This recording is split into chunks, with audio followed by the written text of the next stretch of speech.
주께서 높은 보좌에 앉으셨는데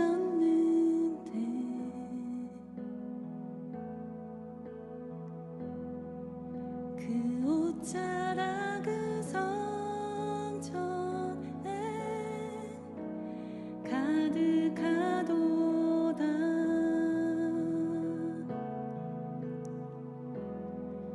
천사들이 모여서 서로 장화하여 외치니 그 소리는 성전에 가득하도다.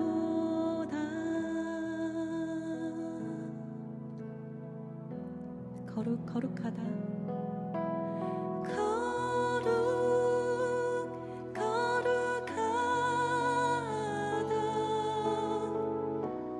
만군의 여호와 그 영광이 온 땅에 충만하시도다. 거룩하다.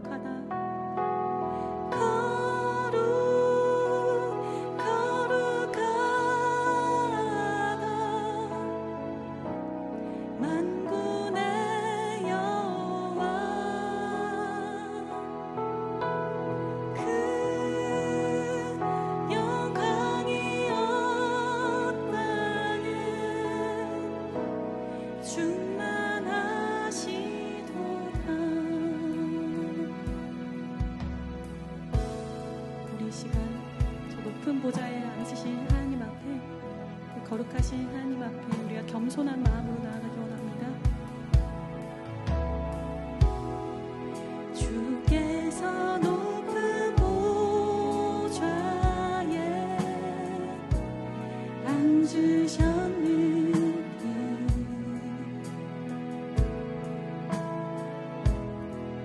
그 옷자락 그 성전에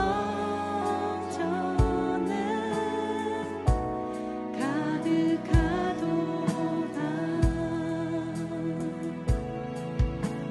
천사들이 모여서 서로 장화하여 외치니 그 소리는 성전에 가득하도다. 거룩하다.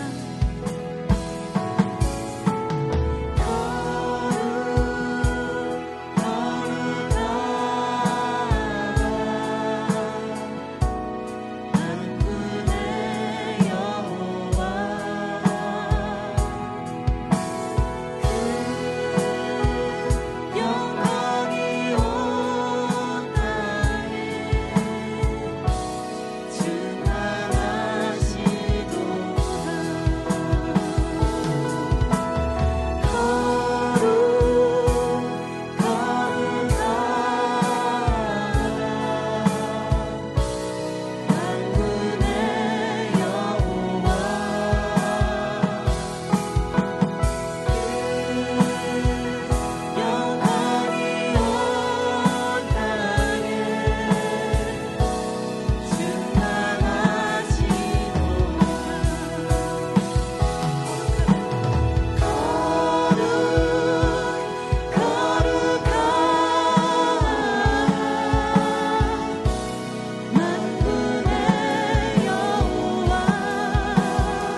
나는 99마리 양 같아서 주의 사랑을 몰라줘. 우리 속 가장 깊숙이 숨어서 사랑하는 척 살아줘. 이른 양 찾는 주님의 시선이 우리 속 나를 찾아내. 전하보다 귀한 나의 사랑아,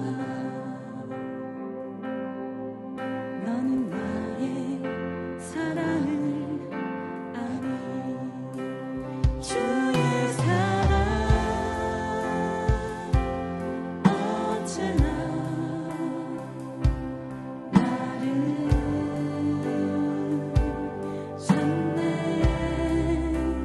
주의 사랑 언제나 나를 안해.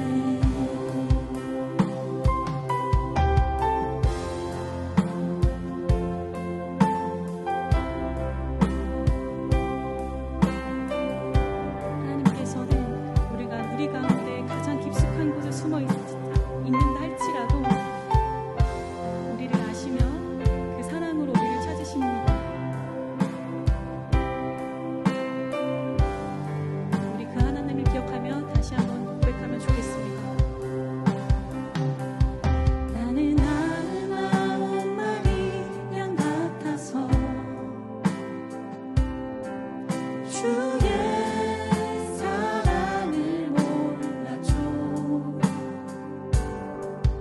우리 속 가장 깊숙이 숨어서 사랑하는 척 살아줘. 이른 양 찾는 주님의 시선이 우리 속 나를 찾아내.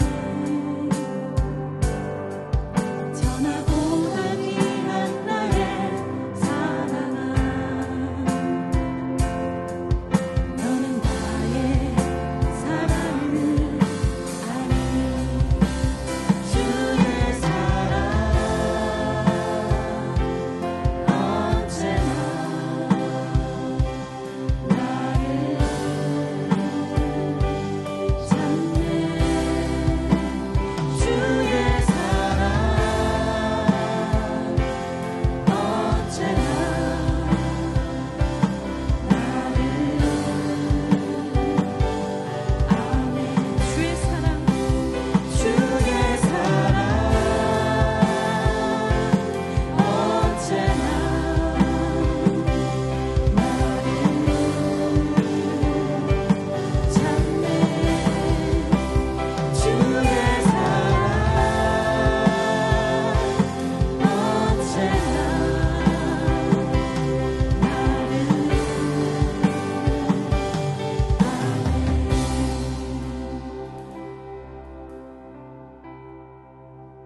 여호와여, 사람이 무엇이기에 그를 알아주시며. 여호와여, 이 인생이 무엇이기에 생각하시나이까. 여호와여,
따르지 않고 보이지 않는 것을 따르네. 자랑하던 모든 것 주의해버리네. 주의 십자가 날 새롭게 하네.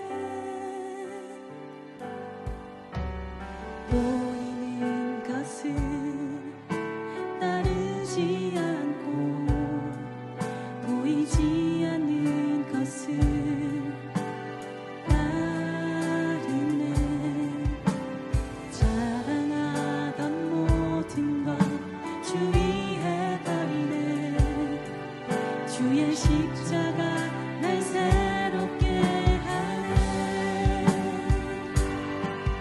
그리스도로 말미암아 세상이 나를 대하여 또한 내가 세상에 대하여 죽었으나 나의 생명 되신 주, 나의 전부 되신 주께서 나를 영원한 생명으로 거치셨도다. 우리의처럼 오직 예수라. 그리스도의 십자가 외에 갖고 자랑할 것 없도다. 낮은 우리에게 주신 그 영광의 이름 그리스도가 우리의 자랑이라.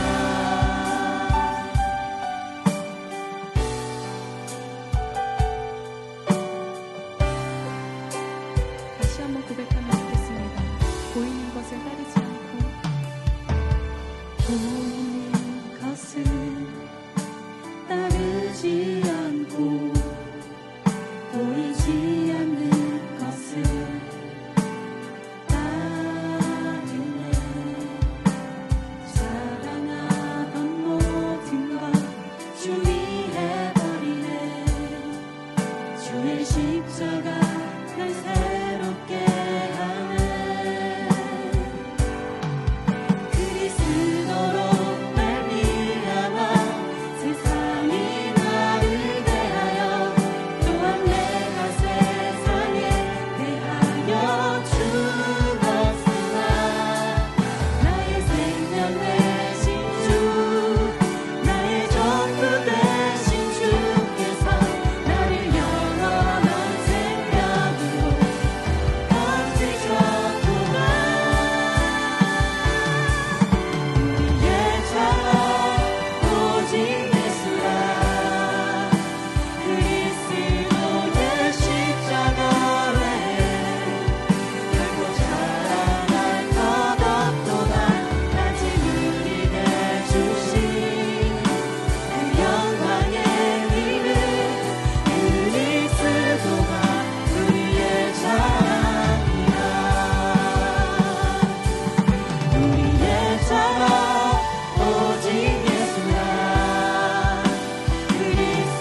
주님 내 길을 잘 아시고 내 걸음 아시네.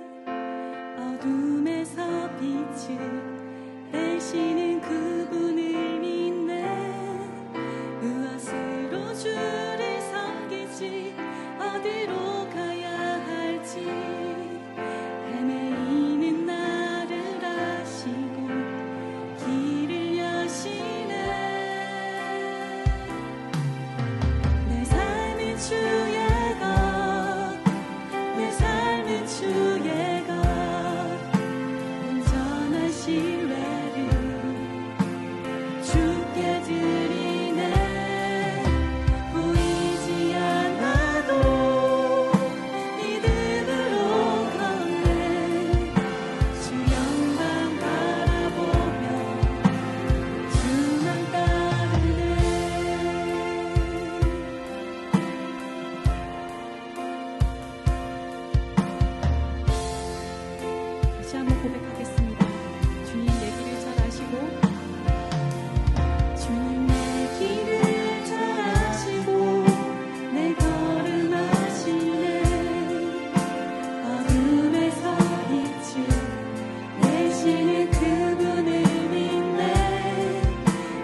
묵상하면서 기도하면 좋겠습니다. 묵상하겠습니다.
하나님 아버지, 지난 한 주간도 우리 삶의 한 순간순간마다 함께하여 주셔서 감사합니다.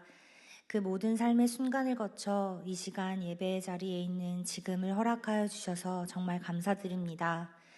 하나님, 이 시간 지난 한 주간의 삶을 돌아보고 주님 앞에 회개함으로 나아가고자 합니다.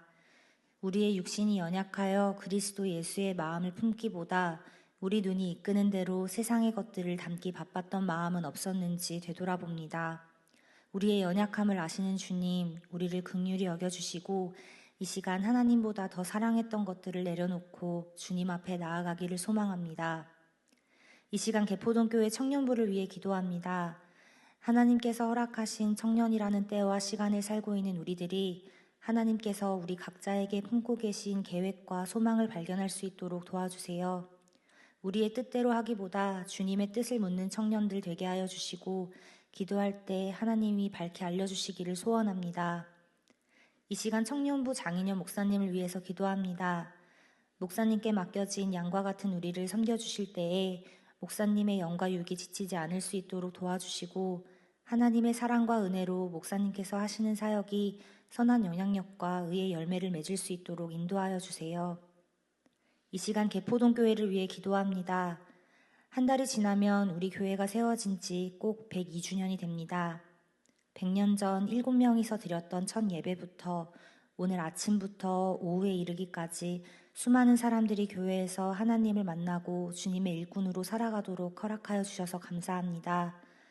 특별히 오늘은 학교 파송 예배가 있었습니다. 교회 안에서 신앙의 선배들 그리고 동역자들을 만나게 하시고 개포동교회가 다음 세대를 향한 비전을 꿈꾸며 하나님 마음에 합한 교회가 될 수 있도록 허락하시고 함께하여 주세요. 특별히 교회를 이끄시는 이풍인 담임 목사님과 사역자분들을 위해 기도합니다. 다가오는 봄, 겨울의 끝자락에 서 있습니다. 계절이 때맞춰 오듯 담임 목사님과 사역자분들의 사역과 헌신에도 하나님의 때에 하나님의 방법으로 선한 열매를 맺을 수 있기를 기도합니다. 주님, 우리 나라를 위해 기도합니다. 모든 만물과 역사를 주관하시는 주님, 우리의 모든 지혜를 합하고 또 합한 것보다도 더 지혜롭고 선하신 주님의 뜻만이 바로 서는 우리 나라가 될 수 있기를 소망합니다. 나라를 위해 기도하는 주의 백성이 되게 하여 주시고 우리 나라가 하나님 마음에 합한 나라가 되기를 소원합니다. 이 시간 북한의 지하교회 성도들을 위해 기도합니다. 그들이 나라 없는 백성처럼 버림받았다 여겨지지 않을 수 있도록 그들의 마음을 지켜주시고 우리가 기도의 끈을 놓지 않기를 소원합니다. 하루하루 하나님의 사랑으로 그들의 삶과 소망을 지켜주시고 오직 기도가 전부임을 알며 하나님의 때에 그들의 삶을 그들이 당하는 고난으로부터 주님 속히 건져주시옵소서. 이 시간 예배를 위해 기도합니다. 말씀 전하시는 이풍인 담임 목사님과 함께하여 주시고 말씀 선포하실 때에 그 모든 말씀이 우리의 마음밭에 뿌리 깊이 내릴 수 있도록 도와주세요. 예배를 돕는 손길들이 있습니다. 보이지 않는 작은 손길 하나 잊지 않고 들어 사용하여 주시고 하나님의 사랑 안에서 사역 감당할 수 있는 지혜와 능력 더하여 주시옵소서.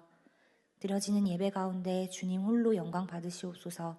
예수님의 이름으로 기도드립니다. 아멘.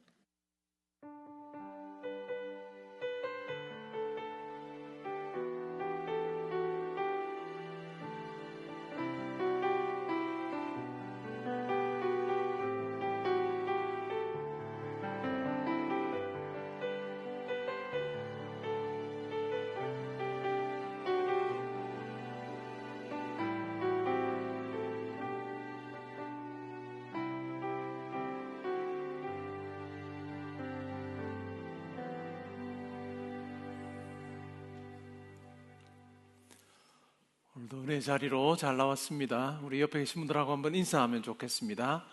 하나님의 기쁨과 자랑이 되는 삶을 살길 바랍니다.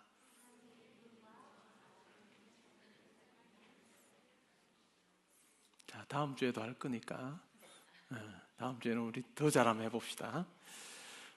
지난주 경건생활 트래킹 암송할 말씀이 신명기 1장 33절 말씀, 우리 다 함께 읽음으로 마음에 새기는 시간 가지겠습니다. 우리 함께 읽겠습니다. 그는 너희보다 먼저 그 길을 가시며 장막 칠 곳을 찾으시고 밤에는 불로 낮에는 구름으로 너희가 갈 길을 지시하신 자이시니라.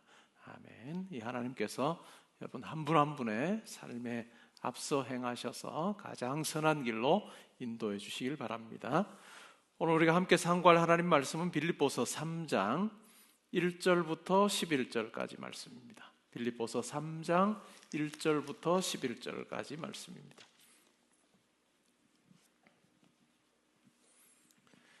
교독하고 11절은 함께 봉독하겠습니다. 끝으로 나의 형제들아, 주 안에서 기뻐하라. 너희에게 같은 말을 쓰는 것이 내게는 수고로움이 없고 너희에게는 안전하니라. 개들을 삼가고 행악하는 자들을 삼가고 몸을 상해하는 일을 삼가라. 하나님의 성령으로 봉사하며 그리스도 예수로 자랑하고 육체를 신뢰하지 아니하는 우리가 곧 할례파라. 그러나 나도 육체를 신뢰할만 하며 만일 누구든지 다른 이가 육체를 신뢰할 것이 있는 줄로 생각하면 나는 더욱 그러하리니. 나는 8일 만에 할례를 받고 이스라엘 족속이요 베냐민 지파요 히브리인 중에 히브리인이요 율법으로는 바리새인이요 열심으로는 교회를 박해하고 율법에로는 흠이 없는 자라. 그러나 무엇이든지 내게 유익하던 것을 내가 그리스도를 위하여 다 해로 여길 뿐더러 또한 모든 것을 해로 여김은 내 주 그리스도 예수를 아는 지식이 가장 고상하기 때문이라. 내가 그를 위하여 모든 것을 잃어버리고 배설물로 여김은 그리스도를 얻고 그 안에서 발견되려 함이니 내가 가진 의는 율법에서 난 것이 아니요 오직 그리스도를 믿음으로 말미암은 것이니 곧 믿음으로 하나님께로부터 난 의라. 내가 그리스도와 그 부활의 권능과 그 고난에 참여함을 알고자 하여 그의 죽으심을 본받아. 함께 읽습니다. 어떻게 해서든지 죽은 자 가운데서 부활에 이르려 하노니. 아멘. 우리 말씀 듣기 전에 한 주간의 삶을 돌아보며 기도하는 시간 가지겠습니다.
하나님께서 저의 삶에 함께 하셔서 가장 선한 길로 인도하여 주시니 감사합니다.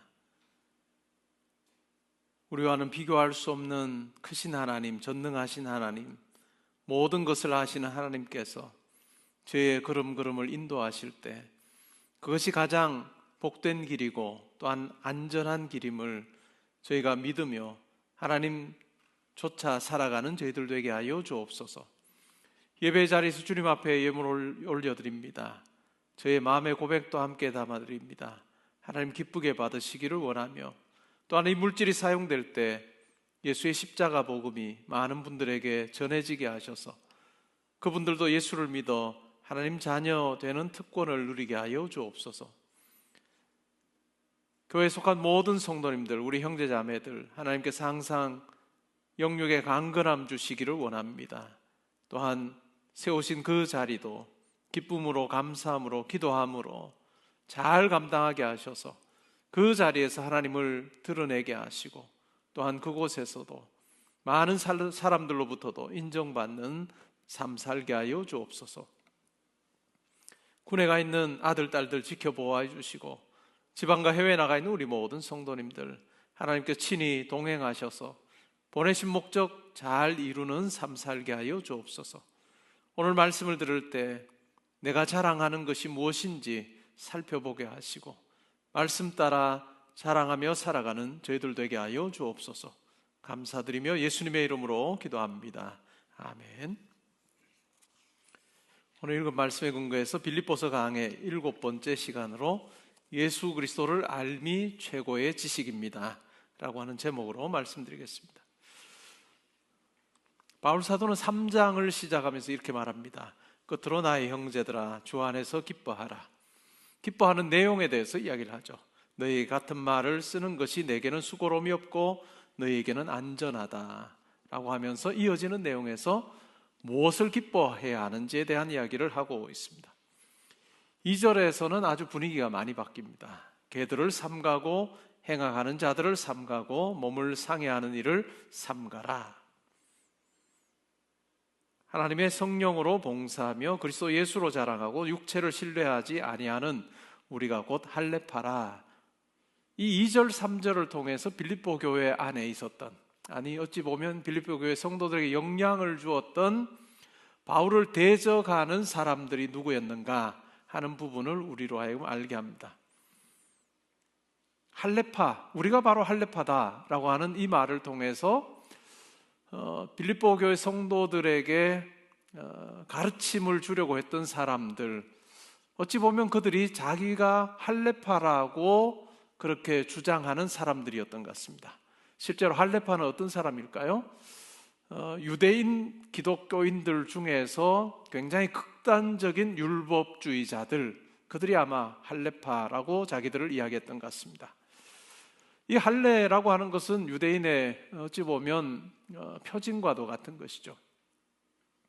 창세기 17장에 보면 하나님께서 아브라함에게 약속을 주시면서 99세 된 아브라함에게 말씀합니다. 내년 이맘때가 되면 사라에게 아들이 태어날 거다. 사라에게서 아들이 태어날 거다라는 말씀을 주십니다. 그리고 그 약속이 반드시 이루어질 거다라고 하는 것을 표징으로 주신 것이 바로 할례입니다. 너희 집안에 있는 모든 남자에게 다 할례를 행하라 라는 명령을 주셨습니다. 그리고 그 명령을 좇아서 이스라엘 백성들은 우리가 하나님의 백성이다 라고 하는 징표로 할례를 받았습니다. 어찌 보면 이 할례라고 하는 것, 이것은 하나님 백성으로서 다른 민족과는 아주 확연히 구별되는, 우리는 하나님께 속해 있는 사람들이다 라고 하는 것을 보여주는 것이었습니다. 그런데 이 당시에 빌립보 교회에 있었던 이 사람들의 경우에 보면 바울이 전하는 그 복음에 대해서 굉장히 불만이 있었던 것 같습니다. 바울이 어떤 복음을 전했을까요? 이방인에게 복음을 전합니다. 예수 그리스도의 복음을 전합니다. 근데 예수 그리스도를 믿기만 하면 구원받는다, 이렇게 이야기합니다. 우리에게는 아주 익숙한 복음의 내용입니다. 생소하지 않습니다. 그러나 그 당시 사회에서는 진짜 생소한 복음이었습니다. 처음에 예수를 믿었던 대부분의 사람들이 다 유대인입니다. 대부분의 사람들이 유대인이었고, 때로는 그 유대인 기독교인들조차도 상당수는 오해했던 부분이 있습니다. 예수 그리스도께서 이 땅에 오신 것은 유대인들을 위해서 오신 거다라고 하는 생각이 있었습니다. 하나님께서는 율법을 통해서 하나님의 뜻을 알려주셨고, 그리고 때가 됐을 때는 하나님의 아들이신 예수를 보내셔서 그 율법의 뜻이 완성되게 하시는 것 같은 구세주로, 유대인의 구세주로 예수님을 보내셨다라고 생각하는 사람들이 많았습니다. 그러다 보니까 어떨까요? 이방인들이 예수를 믿어서 구원받기 전에 해야 할 일이 있습니다. 그게 뭘까요? 유대인이 되는 거예요.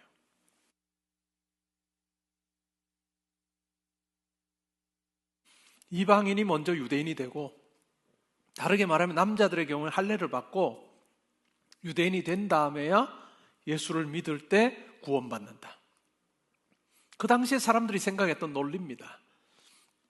이방인이 예수를 믿기만 한다고 구원받는 게 아니고 유대인이 먼저 되는 할례를 받고 그리고 예수를 믿어야 구원받는다. 이것이 빌립보 교회 성도들 사이에 있었던, 어찌 보면 바울의 복음을 대적했던 사람들의 생각이었습니다. 그러한 자들을 향해서 바울이 뭐라고 이야기합니까? 개라고 이야기합니다. 개들을 삼가라. 사실 이 개라고 하는 이 표현은 누가 누구에게 쓴 표현이냐 하면 유대인들이 이방인에게 쓴 표현입니다. 유대인이 이방인들에게 사용할 때 이 개라고 하는 표현을 써요. 자기들은 그만큼 하나님 백성으로 우리가 살고 있고 이방인들의 경우는 개처럼 하나님의 뜻이 무엇인지를 전혀 모르는 사람들이다 라는 이야기를 하고 있는 거죠. 그래서 유대인들의 기도문에도 보면 내가 이방인으로 태어나지 않은 것이 감사합니다 라고 하는 기도의 내용들이 있습니다.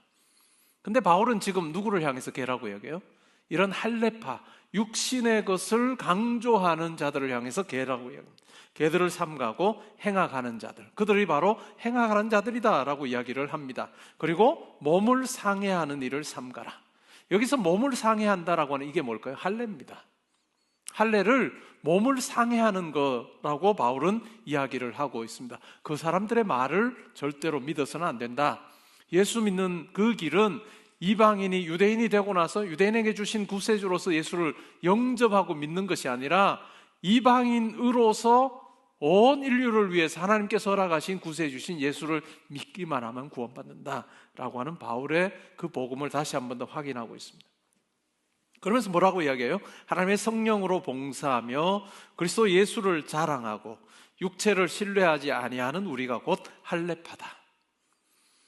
육신의 그것을 자랑하는 그런 어떤 육신적인 어떤 유대인으로 내가 태어났다라고 하는 그 육신적인 부분을 자랑하는 그들이 진짜 할례파가 아니고 우리가 진짜 할례파다. 그 할례파는 뭐죠? 하나님의 성령으로 봉사하고 그리스도 예수로 자랑하는 우리가 바로 할례파다.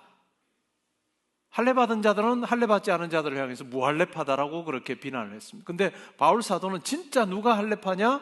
바로 성령 안에서 봉사하고 예수 자랑하는 우리가 진짜 할례파다. 하나님의 표징을, 하나님의 언약과 약속을 누리는 자가 바로 우리다라는 이야기를 하고 있습니다. 그리고 4절에 보면 이렇게 말합니다. 그러나 나도 육체를 신뢰할 만한 것이 말하며 만일 누구든지 다른 이가 육체를 신뢰할 것이 있는 줄로 생각하면 나는 더욱 그러하다. 육체적인 부분, 유대인으로서의 그런 어떤 정체성을 자랑할 만한 부분들이 있는 사람들이 있느냐? 아마 목록을 대조해 보면 내가 더 길 거다 이야기를 합니다. 그러면서 설명을 하죠. 나는 8일 만에 할례를 받았다. 8일 만에 할례 받았다는 의미가 뭘까요? 나는 유대인으로 태어났다는 이야기입니다. 부모가 유대인인 사람이었다 라고 하는 의미가 되겠죠. 만약에 이방인이었다가 유대인이 된 사람은 난지 8일 만에 할례를 받을 수 없겠죠. 이방인에서 유대인으로 유대교로 개종하는 그때 남자들 같으면 할례를 받았을 텐데 바울은 나는 난지 8일 만에 할례 받았다. 나는 뼛속 깊이 나는 유대인이다 라는 이야기를 하고 있습니다. 이스라엘 족속이요 베냐민 지파요. 베냐민 지파는 작은 지파입니다. 근데 베냐민 지파 사람들은 굉장한 프라이드가 있어요. 뭐 때문에 그럴까요? 이스라엘의 첫 번째 왕이 누구죠?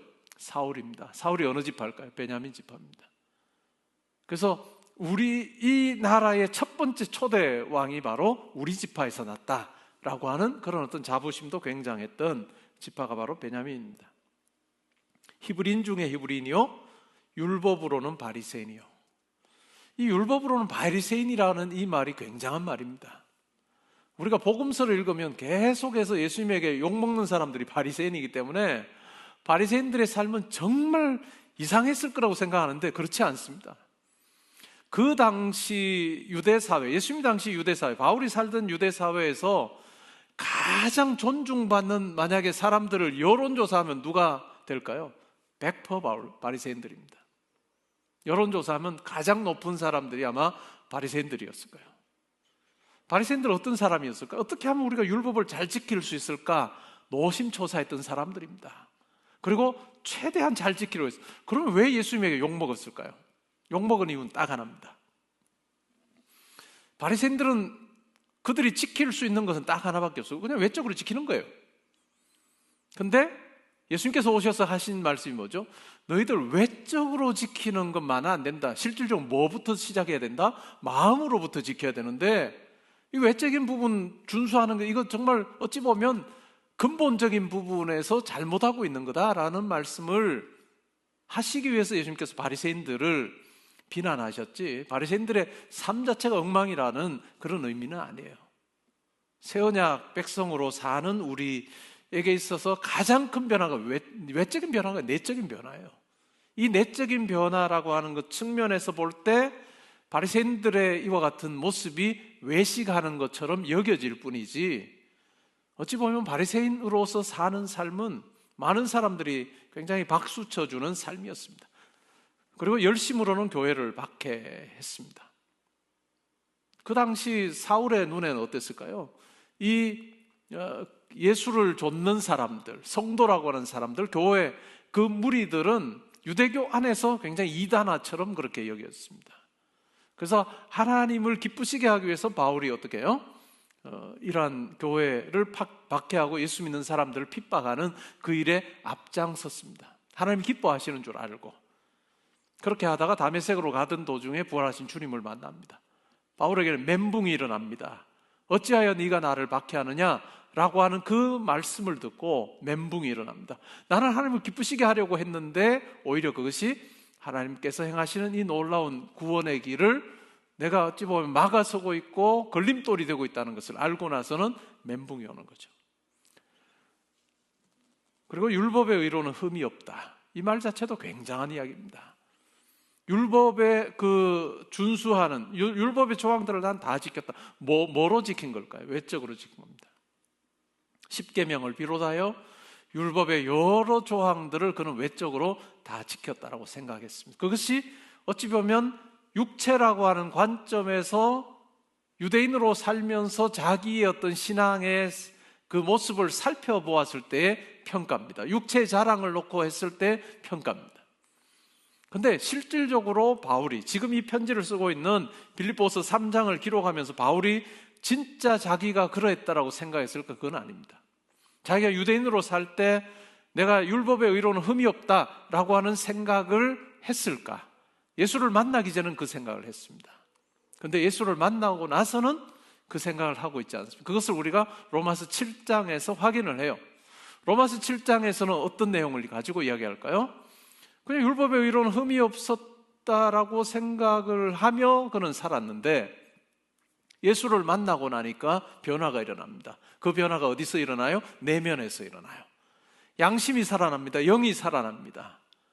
그러면서 죽었던 영이 살아나면서 이제까지 내가 하나님의 말씀을 내 내면에서부터 순종하지 못했다는 것을 깨닫게 돼요. 그래서 로마서 7장에서 바울이 이야기할 때 그 율법 10계명 중에서 제일 마지막 계명을 가지고 이야기합니다. 마지막 계명이 뭘까요? 탐심이에요. 다른 9계명은 다 외적인 겁니다. 도둑질하지 말라, 살인하지 말라, 간음하지, 다 이 외적인 그런 준수를 요구하는 그런 계명인데 10번째 계명은 뭔가요? 탐심이에요. 내면의 부분이에요. 다른 사람의 것을 탐내지 말라. 가축이든지 아내든지 남편이든지 종이든지 탐내지 말라. 탐심의 부분을 놓고 볼 때 바울이 예수 그리스도를 만나서 자기의 내면이 살아난 이후에 유대인으로 살았던 자기의 삶을 다시 더듬어 볼 때 자기가 탐심으로부터 자유롭지 못했다라는 것을 확인합니다. 그래서 내가 하나님의 율법을 따르기를 원하는 마음이 있지만 내 육신이 약하구나, 내가 이것을 따를 힘이 없구나 라고 하는 고백을 하면서 오라 나는 공고한 자다 라는 고백이 이어서 나옵니다. 근데 지금은 어떨까요? 그냥 육신의 목록으로 유대인의 자랑 한번 해보자, 그렇다면 이러이러하다라는 이야기를 하고 있습니다. 그 다음에 7절에 보니까 그러나 무엇이든지 내게 유익하던 것을 유익하다는 거죠. 자기 삶에 이것이 어찌 보면 든든하게 해줬던 거예요. 지탱해 주었던 것입니다. 그런데 내가 그리스도를 위하여 다 해로 여긴다. 이제 나에게 이게 쓸모없다. 무엇 때문에? 그리스도 때문에 내게 쓸모가 없어졌다라는 이야기를 합니다. 또한 모든 것을 해로 여김은 내 주 그리스도 예수를 아는 지식이 가장 고상하기 때문이다. 예수 그리스도를 아는 지식이 가장 고상하다라는 이야기를 합니다. 예수 그리스도를 만난 이후에, 예수 그리스도께서 자기에게 행하신 일을 알게 된 이후에, 이러한 예수 그리스도 안에서 주어진 이 놀라운 구원의 사건, 또한 하나님께서 베푸신 이 사랑과 은혜를 그가 깨달은 후에는 내 삶을 지탱해 준다라고 생각했던 그것이 아무것도 아니구나. 심지어 그것을 비교하면 더 강렬하게 우리에게 소개하는 것이 있다면 그것이 바로 배설물과 같다. 배설물과 같다라는 이야기를 하고 있습니다. 그렇게 하는 이유가 뭘까요? 9절에 보면 그 안에서 발견되려 함이다. 내가 가진 의는 율법에서 난 것이 아니요 오직 그리스도를 믿음으로 말미암은 것이니 곧 믿음으로 하나님께로부터 난 의이다. 바울은 예수님을 만난 이후에 자기의 정체성을 이야기할 때 그리스도 안에서 발견되려 함이다 라고 이렇게 이야기합니다. 그리스도 안에서 발견되려 함이다 라고 하는 이 표현을 다른 어떤 굉장히 자주 쓰는 바울의 표현을 가지고 다시 풀어내보면 그리스도 안에입니다. 그리스도 안에서 내가 그리스도 안에 있다 라고 하는 고백을, 이 그리스도 안에 있다라고 하는 이 말의 의미는 크게 두 가지로 생각해봅니다. 하나는 뭘까요? 의롭게 되는 것이 율법을 지킴으로서가 아니라 하나님께서 자기 아들을 이 땅에 보내셔서 죄 가운데 있는 우리를 대신하여 십자가에 죽으시고 부활하시는 그와 같은 이 하나님의 놀라운 예수 그리스도를 통해서 이루어진 이 일을 통해서 많이 구원이 주어진다, 의가 주어진다 라고 하는 그 말을 그리스도에게서 발견되려 합니다. 그리스도 안에 있다 라고 하는 의미로 이야기를 합니다. 왜 그럴까요? 그전에는 어떻기 때문에 그럴까요? 그리스도께서 이 땅에 오시기 전에 모든 사람은 어떨까요? 그리스도 안에 있지 않습니다. 그리스도 안에 있지 않고 어디 있을까요? 사탄의 권세 아래 있습니다. 사망 아래 있습니다. 그리고 율법의 저주 아래 있습니다. 율법이 왜 저주가 될까요? 율법이 주어졌지만, 하나님의 뜻인 율법이 주어졌지만 그것을 지킬 능력이 하나도 없습니다. 율법을 지키지 못하면 어떻게 될까요? 그 결과는 죽음입니다. 그렇기 때문에 율법의 저주 아래 사는 거예요. 이것이 그리스도 오시기 전에 그리스도 안에 있지 않았던 사람들의 운명입니다. 이것에 대해서 로마서 2장 3장에서 아주 분명하게 이야기를 하고 있습니다. 그런데 예수 그리스도께서 오심으로 변화가 일어나죠. 어떤 변화가 일어날까요?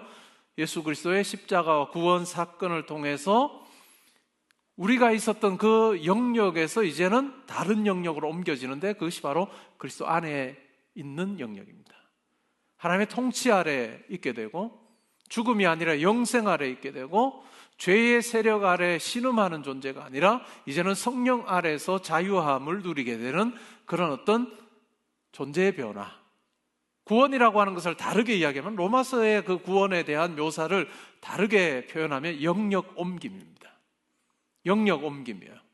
죽음에서 영생으로, 사탄에서 하나님으로, 죄에서 이제는 성령으로, 이런 어떤 영역이 옮겨지게 되므로 우리가 그 안에서 그리스도를 통해서 우리가 의롭게 되고 구원 백성 되고 하나님 자녀가 되는 놀라운 일을 경험하게 됐다라고 하는 것이 그리스도 안에서, 아니면 그리스도에게서 발견되려 함이라 라고 하는 첫 번째 의미입니다. 두 번째 의미는 뭘까요? 이것이 우리의 삶에 여전히 영향을 미칩니다. 우리의 삶에 여전히 영향을 미쳐서 그리스도 안에 있을 때 하나님께서 우리 삶 가운데 함께 하시고 우리 삶을 붙들어 주신다 라고 하는 의미, 우리의 실제의 삶에 하나님께서 함께 하셔서 든든한 보호막이 되어주시기도 하고 인도자가 되어주시기도 하고 우리의 걸음걸음을 주장하시는 분이시다 라고 하는 말이 바로 그리스도 안에서 혹은 그리스도에게서 발견되려 함이다 라고 하는 의미라 할 수 있습니다. 그러면서 이런 말을 합니다. 내가 가진 의는 율법에서 난 것이 아니요 오직 그리스도를 믿음으로 말미암은 것이니 곧 믿음으로 하나님께로부터 난 의라.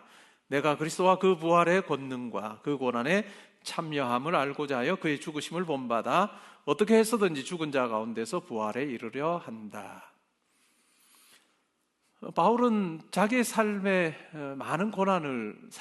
고난을 경험했습니다. 바울의 고난의 목록을 보면 다른 편지에 아주 분명하게 등장합니다. 죽을 뻔한 많은 고비를 넘겼던 사람입니다. 이 고난의 목록은 정말 깁니다. 그런데 바울이 이 고난의 목록을 적는 것을 부끄러워하지 않았던 이유가 있습니다. 왜냐하면 하나님께서는 자기의 이 고난, 육체적으로 볼 때, 외적으로 볼 때 이 고난이라고 하는 것을 오히려 하나님을 드러내고 하나님께서 어떤 일을 행하시는 것의 수단이 되게 하셨다. 도무지 자기 생각으로서는 이 일이 과연 어떻게 하나님께서 일하시는 것이 될 수 있을까라고 생각했던 그의 삶에 하나님께서는 한 번도 예외 없이 다 하나님의 뜻을 이루는 그런 어떤 자리로, 시간으로, 사건으로 하나님께서 사용하셨기 때문에 빌립보 교회 성도들에게 편지를 하는 그 상황도 마찬가지입니다. 가택연금 상태에 있습니다. 복음을 전했던 바울이 가택연금 상태에 있게 되면 복음은 당연히 제한될 거다, 확장되지 못할 거다라고 하는 생각을 가질 수밖에 없습니다. 그런데 하나님께서 놀랍게 역사하셨어요. 어떻게 해요? 바울이 그렇게 갇힌 것을 보고 바울을 좋아했던 동역자들은 우리가 그럼 대신해서, 바울 대신해서 우리가 복음 전해야 되겠다 하는 자들이 생겨났고, 또 어떤 자들은 바울을 시기하여서 우리가 복음을 열심히 전하면 바울이 더 괴롭겠지라고 하는 생각을 가지고, 이상한 사람들이죠. 복음을 전했는데 그 전한 복음을 듣고 예수 믿는 사람들이 생겨난 거예요. 감옥에 있으면서 깜짝 놀랄 일이 벌어진 거예요. 자기가 그냥 자유로울 때보다 예수 믿는 사람들이 더 많아지는 아주 신기한 경험을 그가 하게 됩니다. 그리고 그뿐만 아니라 뭐예요? 자기를 지금 살피고 있는 그런 군인들에게도 복음 전할 기회가 생겨서 그 군인들에게 복음 전하고 그들이 믿게 됐다라고는 자기의 계획에서는, 경우의 수에서는 도무지 없었던 그 고난의 과정을 통해서 하나님께서 일하시는 것을 그가 체험을 했습니다. 그렇기 때문에 뭘까요? 고난이 고난으로 끝나지 않고, 십자가 사건이 십자가로 끝나지 않고 부활로 연결되어서 하나님의 큰 일을 보게 하셨던 것처럼, 하나님께서 자기의 고난을 통해서 마치 예수님의 십자가 사건 이후에 부활의 영광을 보게 하셨던 것 같은 그 놀라운 하나님의 일하심을 바울은 분명히 믿으면서 소망하면서 이야기를 하고 있는 거예요. 어찌 보면 이것이 우리의 삶입니다. 그리스도 안에 있다라고 하는 의미가 바로 그걸 겁니다. 우리가 신앙생활하면서 매우 중요한 것은 그리스도 안에 있는 것이 중요합니다. 그리스도 안에 있는 것.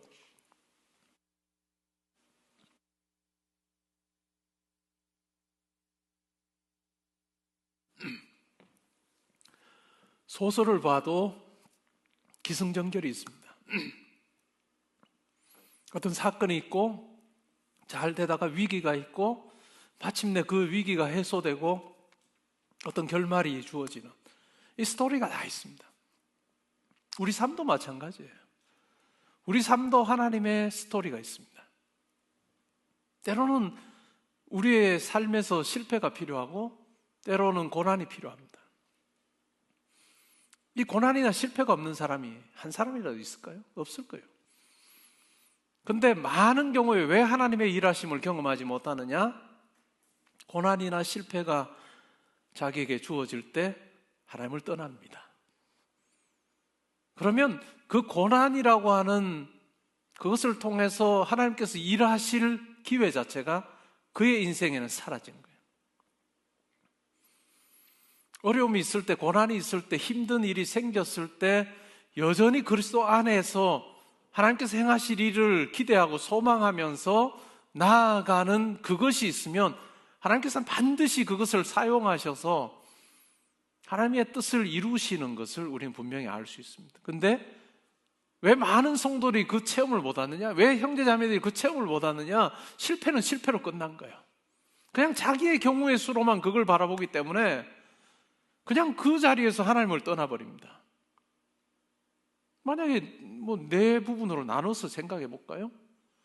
첫 번째, 두 번째, 세 번째, 네 번째, 이 네 번째를 또 네 번째까지 가야 하나님의 뜻이 이루어지는데, 첫 번째, 두 번째 잘 오다가 세 번째 파트에서 하나님을 떠나버렸어요. 그럼 뭐로 끝날까요? 그냥 여기서 끝나는 거예요. 고난은 고난으로 끝나는 거예요. 마치 죽음으로 그냥 끝나는 것처럼, 무덤으로 끝나는 것처럼 예수 그리스도의 사건을 통해서 무덤에서 부활하시고 나오시는 그런 어떤 이 경험이 있기도 전에 떠나버리면, 그리스도 안에 있지 않으면 이것을 우리가 체험하기 어려운 거예요. 이틀 전에 현승원 의장이 우리 교회 와서 부모기도회를 인도를 했습니다. 본인이 강의를 시작하면서 그런 이야기를 했어요. 나 좋은 대학 나오지 못했습니다. 재수했고 좋은 대학 나오지 못했습니다. 그래서 제가 인터넷에서 찾아봤습니다. 저는 어느 학교를 나온지 압니다. 우리가 흔히 생각하듯이 좋은 학교는 아닙니다. 본인 입으로 이야기한 대로. 근데 뭘 하고 싶었다 해요? 일타 강사가 되고 싶었다. 그리고 첫 번째 아주 평범한 길은 뭘까요? 학원에 문을 두드리는 거예요. 근데 본인이 이야기한 것처럼 다 퇴짜 맞았습니다. 그 학벌로는 당신 가르칠 수 없다라고 해서 퇴짜를 다 맞았습니다.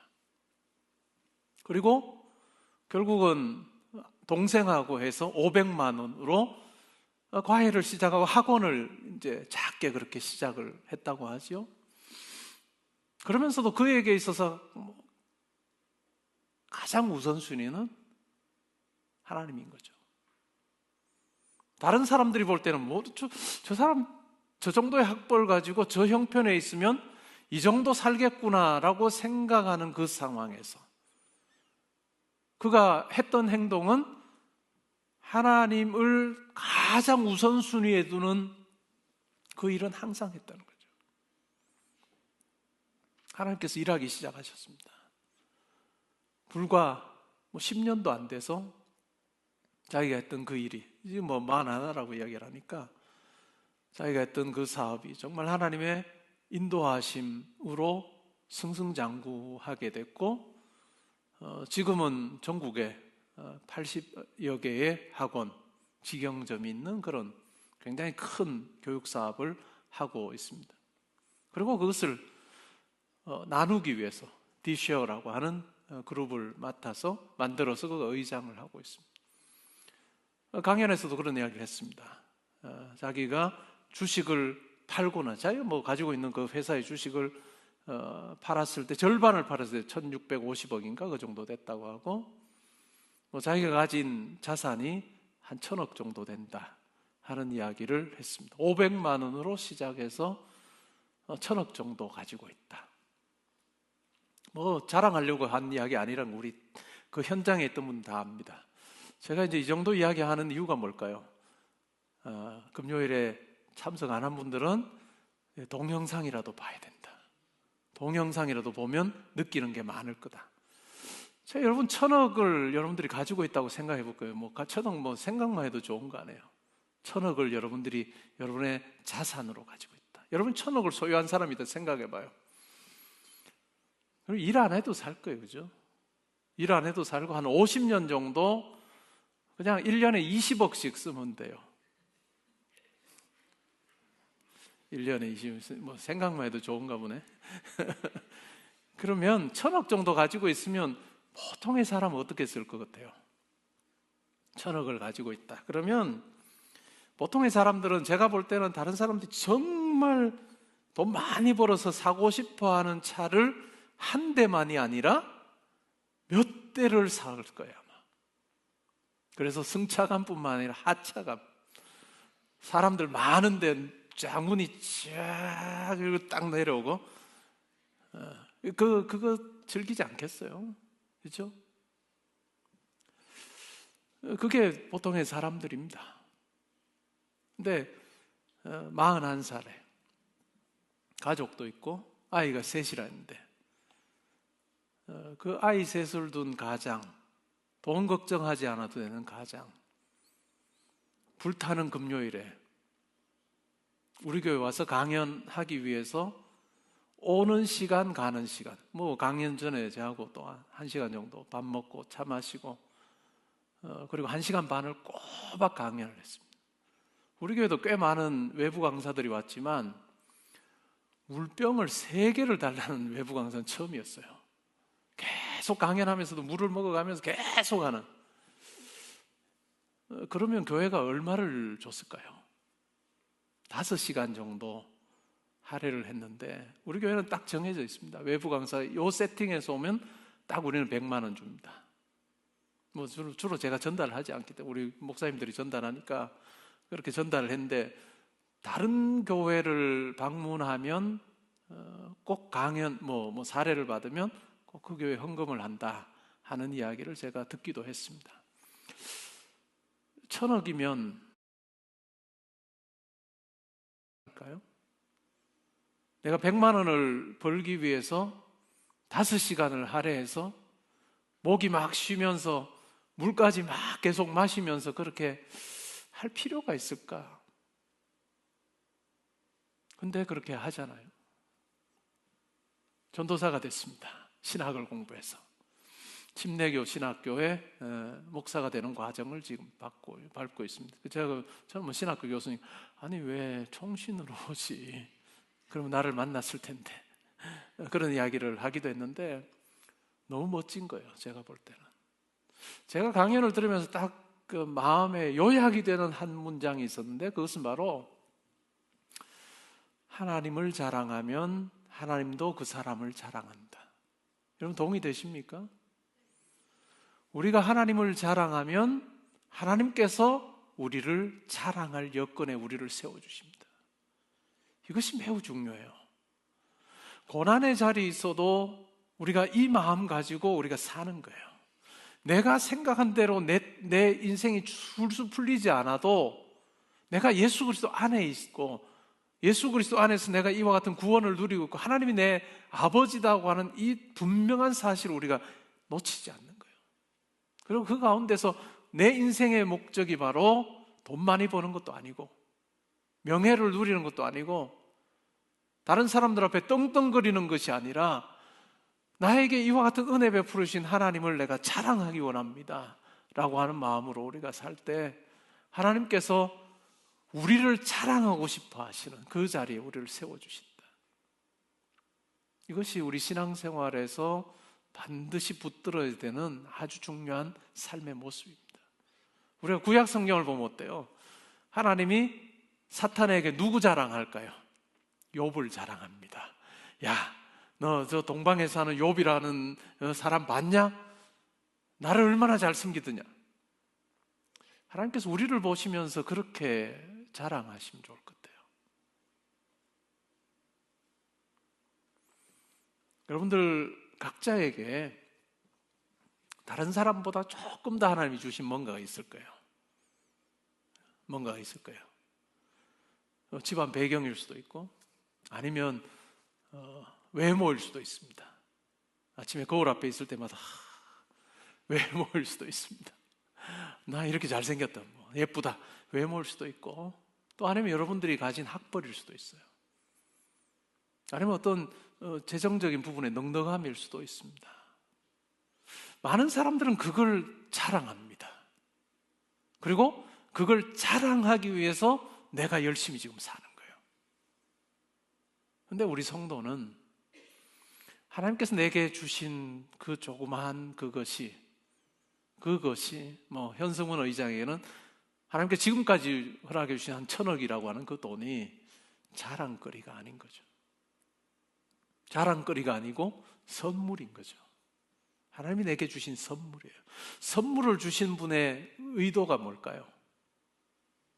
야, 너 그거 가지고 너 그 선물 자랑해, 이게 아니고 그 선물 가지고 그리스도를 자랑하는 거예요. 그 선물 가지고 그리스도를 자랑하는 거예요. 그 선물 가지고 겸손하게 하나님을 섬기는 거예요. 그리스도를 섬기는 것을 우리로 하여금 행하기를 원하시는 그분이 바로 하나님이십니다. 말씀을 맺습니다. 여러분 평생 예수를 자랑하는 자로 살기 바랍니다. 그러면 예수님께서도 여러분을 자랑하실 겁니다. 예수님께서 여러분을 자랑하시면 그냥 말로 자랑하는 게 아니고 온 우주 만물을 창조하신 그 하나님의 아들이시고 또 창조주이신 그분께서 여러분이 자랑할 수 있는 그 상황 가운데 여러분들을 세워주실 겁니다. 아무리 여러분들에게 좋은 환경을 주시거나 여러분을 높이 세우셔도 그것이 자랑이 되지 않고 예수 그리스도가 자랑이 되면 여러분의 삶은 든든할 것입니다. 그때 비로소 내 경우의 수 따라 사는 삶이 아니고 하나님의 경우의 수 안으로 들어가는 삶이 될 것입니다. 그러기에 낙심하거나 절망하지 말고 끝까지 그리스도 안에 머물러서 소망 가운데 하나님께서 행하실 일을 바라보는 여러분 될 수 있기를 주님의 이름으로 축복합니다. 아멘.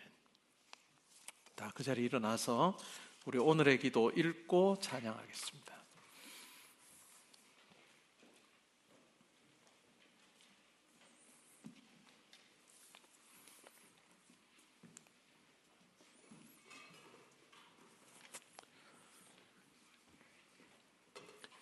자, 같이 읽겠습니다. 시작. 아직도 예수님 외에 다른 것으로 자랑을 삼고 있진 않은지 돌아봅니다. 모든 것을 잃어도 주님을 얻는 것이 제게 가장 큰 유익입니다. 더는 육체를 신뢰하지 않고 오직 주님을 향한 믿음으로 의롭게 되었음을 감사하며 십자가 고난을 통과한 부활의 능력으로 살게 하소서. 아멘.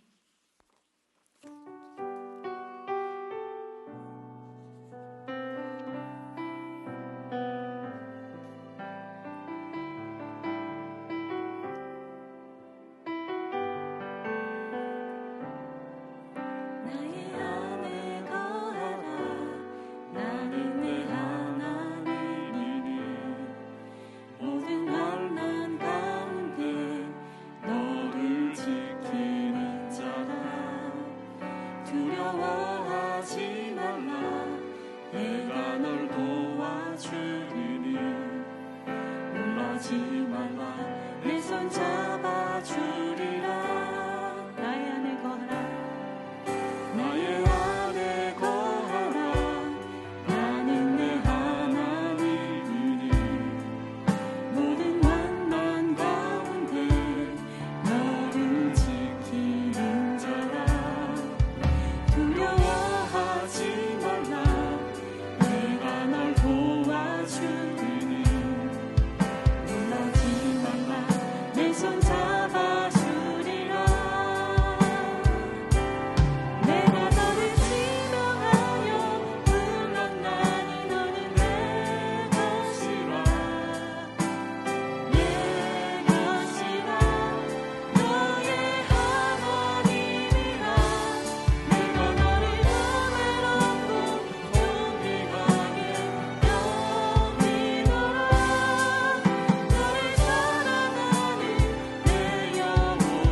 오늘 들은 말씀 생각하면서 이 시간 기도하면 좋겠습니다.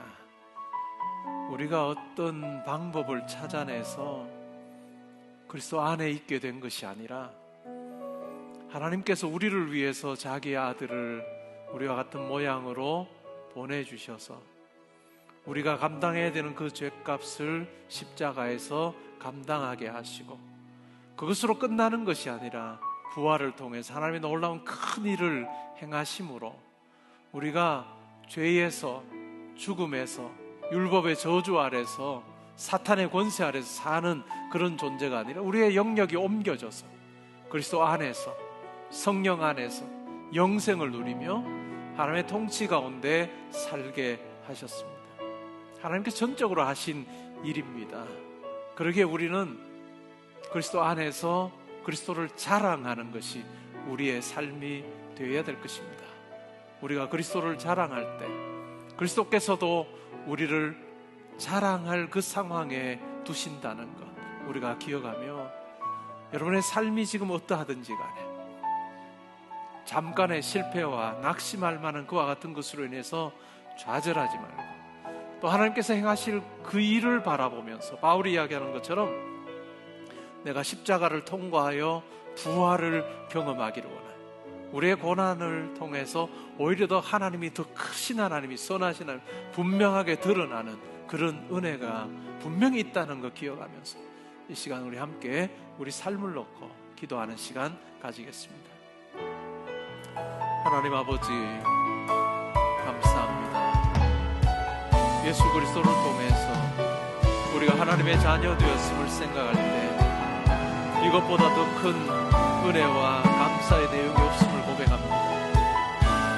하나님 우리가 이 세상을 살면서 세상의 많은 사람들이 자랑하는 물질을 자랑하고 또 육신을 자랑하고 명예를 자랑하고 집안의 배경을 자랑하고 그러한 자랑이 아니라 그것과는 비교할 수 없는 예수 그리스도를 자랑하는 저희들 되게 하나님 우리가 예수 그리스도를 자랑하고 하나님께서 우리를 자랑하셔서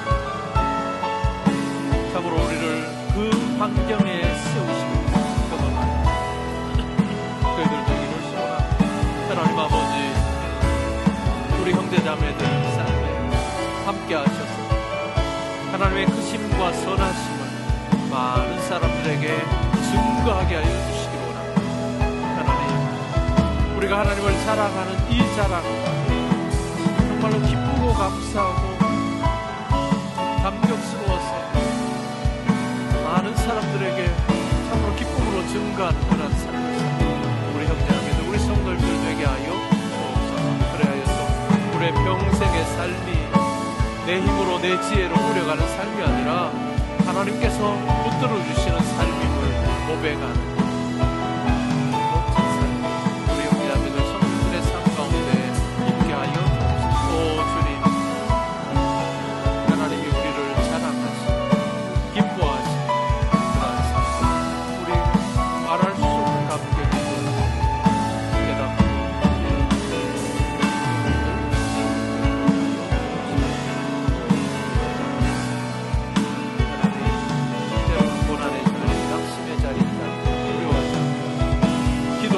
하나님의 일하실 것을 바라볼 때 오히려 이것이 하나님의 뜻임을 증거하는 귀한 도구가 될 수 있도록 아버지여 역사하여 주옵소서.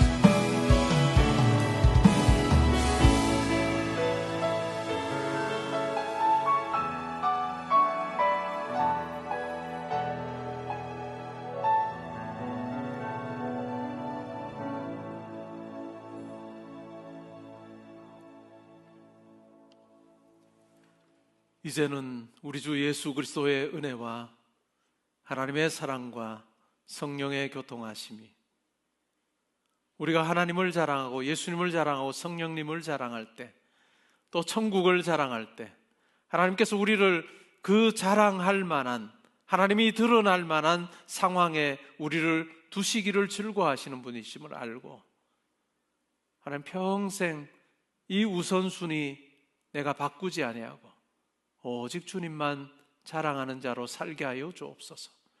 항상 그리스도 안에 있어서 구원뿐만 아니라 우리의 삶이 하나님으로 인해서, 그리스도로 인해서 든든하게 하여 주옵소서.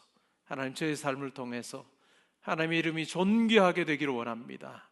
기도하고 다짐하는 주의 사랑하는 형제자매들, 성도님들과 가정과 학업과 일터와 교회와 이 나라와 민족과 이번 한 주간의 모든 계획과 만남이 지금부터 항상 함께 있어지이다. 아멘.